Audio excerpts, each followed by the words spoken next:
Friends, part 1 part 2 video చూశారు కదా, ఇది పార్ట్ 3 అన్నట్టు. అయితే మెటలర్జీ లోపల ఇది పార్ట్ 3 వీడియో. మెటల్స్ ఆఫ్ లో రియాక్టివిటీలో చూసుకుంటే మనకి సల్ఫైడ్ ఓర్స్ ఉంటాయి ఎక్కువగా, ఓకేనా, లో రియాక్టివిటీలో ఉంటాయి. సో సల్ఫైడ్ ఓర్స్ని ఎక్స్ట్రాక్ట్ చేసే ప్రాసెస్లో మనకి ఈ టైప్స్ ఉంటాయి. రోస్టింగ్, ఓకేనా. సో సల్ఫైడ్ ఓర్స్ని రోస్టింగ్ చేయడం జరుగుతుంది. అంటే టోటల్గా in the presence of oxygen బాగా వాటిని బర్న్ చేయడం, కాల్చడం జరుగుతుంది. సో కాల్చడం అంటే adding with oxygen. So sulphide ఓర్స్ని రోస్టింగ్ చేస్తే ఆక్సైడ్స్ ఫామ్ అవుతాయి. సో ఈ ఆక్సైడ్ ఫామ్ అయినప్పుడు మనకి రెండు రకాలుగా మళ్ళీ ఆక్సిజన్ తీసేస్తారు. That is reduction and calcination. So after this 2 processes you will get the pure metal మనకు వస్తుంది అన్నట్టు. సో ప్యూర్ మెటల్ని మళ్ళీ రీఫైనింగ్ కోసం 4 స్టెప్స్ ఫాలో అవుతారు. ఏంటంటే మనకి ఇక్కడ డిస్టిలేషన్, పోలింగ్, లిక్వేషన్, ఎలక్ట్రోలైటిక్ రిఫైనింగ్, ఈ 4 ప్రాసెస్ గురించి ఒకసారి జాగ్రత్తగా చూసుకుందాం. సో దీనిలో చూసుకుంటే ఫస్ట్ మనకి కాన్సన్ట్రేషన్ ఆఫ్ ది ఓర్ ఎలా చేస్తామంటే ప్రాసెస్లో ores obtained from the earth usually contaminated. So ఎర్త్లోంచి మనం తీసుకున్న టోటల్గా ఎవ్రీ ఓర్ కూడా కంటామినేటెడ్గా విత్ ఇంప్యూరిటీస్తో, ఓకేనా, డస్ట్ పార్టికల్స్ లేదా ఇంప్యూరిటీస్తో యాడ్ అయిపోయి కంటామినేటెడ్గా, పొల్యూటెడ్గా ఉంటుంది. సో కాన్సన్ట్రేషన్ ఆర్ డ్రెస్సింగ్ అంటాం.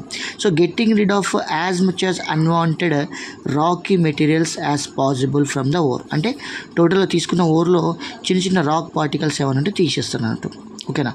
The impurities like sand and clay are called gangue, ఓకేనా. సో శాండ్ అంటే ఉసుక, తెలుసు కనుక ఇసుక, క్లే అంటే బంకమన్ను లాంటివి. సో ఇలాంటి ఇంప్యూరిటీస్ ఉంటే the impurities like sand and clay are called gangue. So we should not get as far as possible pure or more concentrated ore. So if this gangue దానిలో ఉంటే మనకు వీలైనంత ప్యూర్ మెటల్ అనేది రాదన్నట్టు. కాబట్టి various physical methods are used to enrich the ore. ఈ రకంగా ఈ తీసుకున్న ఓర్ని ఎన్రిచ్ చేయడానికి, వీలైనంత ప్యూరిఫై చేయడానికి మనం కొన్ని ప్రాసెస్ ఫాలో అవుతాం. In many cases it is possible to separate the metal compound from unwanted rocky materials by some physical means. కొన్ని ఫిజికల్ మెథడ్స్ ఫాలో అవడం కూడా ఈ ఇంప్యూరిటీస్ తీసేయడానికి హెల్ప్ చేస్తుంది అన్నట్టు. So physical methods adapted in ఓకేనా. So abusing the ore, so depends upon the physical properties of ore and gangue. సో ఓర్కి గ్యాంగ్కి సంబంధించిన ప్రాపర్టీస్ పరంగా చూసుకుంటే కొన్ని ఫిజికల్ మెథడ్స్ ఫాలో అవుతాం. దాని ద్వారా డ్రెస్సింగ్ అని చేస్తాం అన్నట్టు, రైట్. డ్రెస్సింగ్ అంటే టోటల్గా తీసుకున్న ఈ పర్టికులర్ ఓర్ని వీలైనంతవరకు ప్యూరిఫై చేస్తాం. ఈ టెక్నిక్స్లో మనకి first hand picking.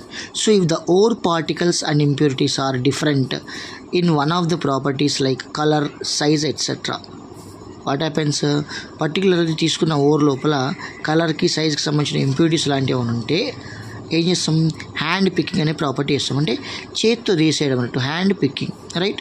Using that property the ore particles are hand picked and separating them from other impurities. ఈ రకంగా అదర్ ఇంప్యూరిటీస్ నుంచి సపరేట్ చేయడం జరుగుతుంది తీసుకున్న ప్యూర్ మెటల్ని. ద నెక్స్ట్ క్వాలిటీ చూసుకున్నట్లయితే ఇట్ ఈస్ వాషింగ్, ఓకేనా. So ore particles are kept and crushed అనే స్లోపీ సర్ఫేస్. ఒక స్లోప్ సర్ఫేస్ ఉంటుంది ఇట్లా క్రాస్గా.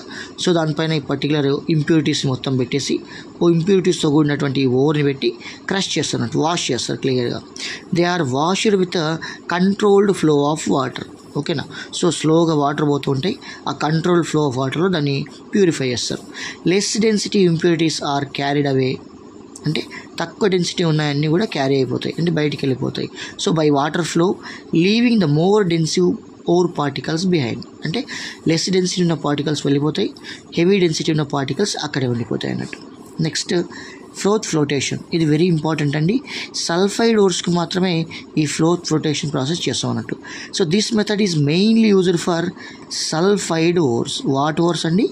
సల్ఫైడ్ ఓర్స్కి చేసే ప్రాసెస్ని మనం ఇక్కడ ఫ్లోటేషన్ ప్రాసెస్ వాడతాం అన్నట్టు. వీటికి సల్ఫైడ్ ఓర్స్ని ప్యూరిఫికేషన్ చేయడానికి. Which have no wetting property, అంటే వీటికి ఎలాంటి వెట్టింగ్ ప్రాపర్టీ ఉండదు కాబట్టి ఇక్కడ ఫ్లోటేషన్ అనే ప్రాసెస్ని వాడతాం. So whereas impurities are get wetted. ఇక్కడ సల్ఫర్ తడి కాకుండా దానిలో ఇంప్యూరిటీస్ అన్నీ కూడా తడి అయిపోతాయి అన్నట్టు. So the ore with impurities is finely powdered, ఫైన్గా పౌడర్ చేస్తారు. వీటిని తీసుకున్న ఓవర్ విత్ ఇంప్యూరిటీస్ ఉంటాయి కదా, దాన్ని నీట్గా పౌడర్ చేస్తారు. And kept in water taken in a flotation cell. ఒక ఫ్లోటేషన్ సెల్లో ఈ పర్టికులర్ డస్ట్ పార్టికల్స్తో మిక్స్ అయిన ఈ ఓవర్ని పెట్టేస్తారు, అక్కడ వాష్ చేస్తున్నట్టు. So air under the pressure is blown. అంటే బాగా ఎక్కువ ప్రెషర్తో ఉన్నటువంటి ఎయిర్ని ఆ పర్టికులర్ ఫ్లోటేషన్ సెల్లోకి బాగా పంపిస్తున్నట్టు టు ప్రొడ్యూస్ ఫ్రోత్. ఈ రకంగా ఫ్రోత్ వస్తుంది. ఫ్రోత్ అంటే బురగ అన్నట్టు, నురుగ. సో ఫ్రోత్, ఈ బురగ లోపల ఇంప్యూరిటీస్ అన్నీ వెళ్ళిపోతాయి అన్నట్టు. So froth produced takes the ore particles to the surface whereas impurities settle at the bottom. ఈ రకంగా ప్యూర్ ఓర్ పార్టికల్స్ అనేవి సర్ఫేస్లోకి వచ్చేస్తాయి, ఇంప్యూరిటీస్ అనేవి బాటమ్ లోపల సెటిల్ అయిపోతాయి అన్నట్టు. So froth is separated and wash it to get ore particles. ఈ froth లోపల మనకి ప్యూర్ పార్టికల్స్ బయటకు వచ్చేస్తాయి, అక్కడ సపరేట్ చేస్తారు. సో బాటమ్ సైడ్ ఇంప్యూరిటీస్ ఉంటాయి కదా, ఈ బాటమ్ సైడ్ ఉన్న ఇంప్యూరిటీస్ని సపరేట్ చేస్తారు. నెక్స్ట్ వన్ టెక్నిక్ ఏంటంటే మనకి మ్యాగ్నెటిక్ సపరేషన్. చాలా చాలా ఇంపార్టెంట్ అండి.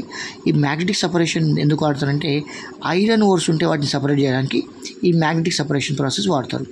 If the ore or impurity, one of them is magnetic substance and the non-magnetic substance, they are separated using the electromagnets. అంటే ఈ మ్యాగ్నెట్ అనే ప్రాపర్టీ ద్వారా ఐరన్ పార్టికల్స్ని ఎక్స్ట్రాక్ట్ చేసుకొని సపరేట్ చేస్తారు అన్నట్టు. అది మనకి ఈ మ్యాగ్నెటిక్ సపరేషన్లో వెరీ వెరీ ఇంపార్టెంట్ కాన్సెప్ట్. ఇది మనకి మ్యాగ్నెటిక్ సపరేషన్ డయాగ్రామ్. సో ఇది మ్యాగ్నెటిక్ వీల్ అన్నట్టు. ఇక్కడ నాన్ మ్యాగ్నెటిక్ ఓర్ అంతా ఇక్కడ పోగవుతుంది, ఇక్కడ కలెక్ట్ అయిపోతుంది. ఇది మ్యాగ్నెటిక్ ఓర్ అంతా ఇక్కడ కలెక్ట్ అయిపోతుంది అన్నట్టు. సో ఇక్కడ మనకి పౌడర్డ్ ఓర్ని పంపిస్తాం దీని లోపల. పంపించిన తర్వాత దీని లోపల ఒక నాన్ మ్యాగ్నెటిక్ వీల్ ఉంటుంది. ఇక్కడ ఈ వీల్ రెండు కూడా కనెక్టెడ్ బెల్ట్తో కనెక్ట్ అయిపోయి ఉంటాయి. సో ఇవి రొటేట్ అవుతున్నప్పుడు ఈ పౌడర్డ్ ఓర్ అని మనకి పిండి కింద ఉంటుంది కదా, ఆ టైప్లో ఇక్కడ ఇంప్యూర్ ఓర్ మొత్తం ఇలా ట్రావెల్ చేసి ఇక్కడ మ్యాగ్నెటిక్ ఓర్ సపరేట్ అయిపోతుంది, నాన్ మ్యాగ్నెటిక్ ఓర్ సపరేట్ అయిపోతుంది. ఎందుకంటే ఇది మ్యాగ్నెటిక్ వీల్ కదా, ఈ మ్యాగ్నెటిక్ వీల్కి ఏమంటారు మనకి ఐరన్ పార్టికల్స్ లాంటివి ఉంటే దీనికి అతుక్కొని ఇక్కడ డిఫరెంట్ వేరే సైడ్ పడిపోతాయి, ఇక్కడ మనకి ప్యూరిఫైడ్ మెటల్ అనేది పడిపోతుంది అన్నట్టు. ఓకేనా. సో ఇది వీడియో గైస్. నెక్స్ట్ ఫర్దర్గా కంటిన్యూ వీడియో ఉంటుంది సిరీస్లో. చూడండి, వీడియో నచ్చితే 10 మందికి షేర్ చేయండి, సబ్స్క్రైబ్ చేయండి. Thank you friends. ఈ టాపిక్ ఇంకా కంటిన్యూ చేయడానికి ఫర్దర్ పార్ట్స్ని చూడండి. ఓకేనా. తప్పకుండా ఛానల్ సబ్స్క్రైబ్ చేయండి.